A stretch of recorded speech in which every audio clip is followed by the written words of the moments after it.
નમસ્કાર, CV24 news સાથે હું રેશમા આપનું સ્વાગત કરું છું.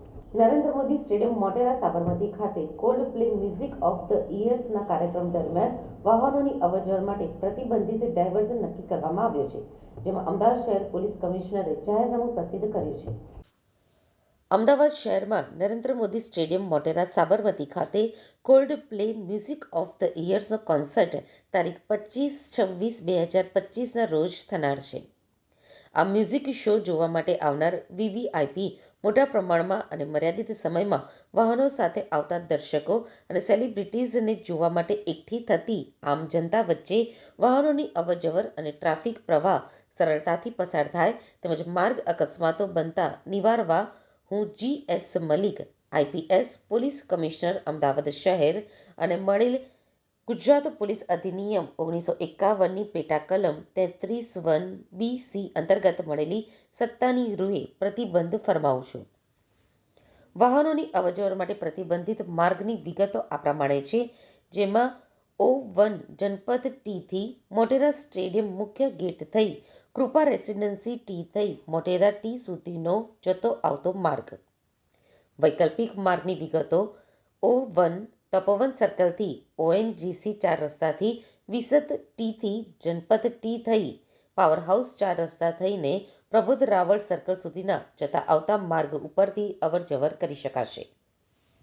O2 કૃપા રેસિડેન્સી T થઈ શરણ સ્ટેટસ 4 રસ્તા થઈ ભાટ કોટેશ્વર રોડ ઉપર થઈ અપોલો સર્કલ તરફ અવરજવર કરી શકાશે. જો જાહેરનામાનો ભંગ કરશો તો થશે પોલીસ ફરિયાદ.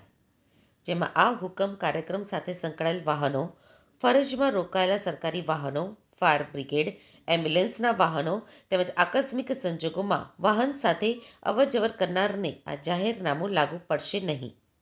આ જાહેરનામાનો અમલ ગુજરાત પોલીસ અધિનિયમ 1951ની કલમ 33ની જોગવાઈ હેઠળ મહત્તમ સમયમર્યાદાને આધીન રહીને તારીખ 25/1/2025 તથા તારીખ 26/1/2025 બંને દિવસના કલાક 12થી કાર્યક્રમ પૂર્ણ ન થાય ત્યાં સુધી કરવાનો રહેશે.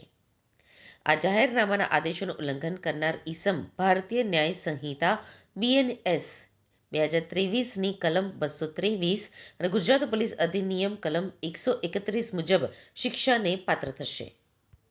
આ જે ઇવેન્ટ છે એમાં જનપથ T થી મોટેરા T સુધીનો જે માર્ગ છે એ તારીખ 25 અને 26 બપોરે 12 વાગ્યા પછી ઇવેન્ટ પૂરી થાય ત્યાં સુધી બંધ રાખવામાં આવશે વ્હીકલો માટે. તો જે માર્ગ બંધ રાખવામાં આવ્યો છે એના સિવાય વૈકલ્પિક માર્ગનો જો ઉપયોગ કરવાનો હોય તો તપોવન સર્કલથી લઈ ONGC સર્કલથી વિસત T થી જનપથ T અવરજવર કરી શકશે.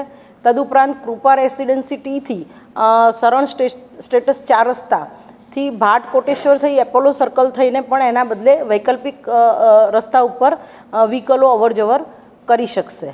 ટ્રાફિકનો જે આ બંદોબસ્ત છે એમાં DCP, ACP, PI, PSI અને ટ્રાફિક જવાનો લગભગ 1100 જેટલા ટ્રાફિક બંદોબસ્તમાં રાખવામાં આવશે.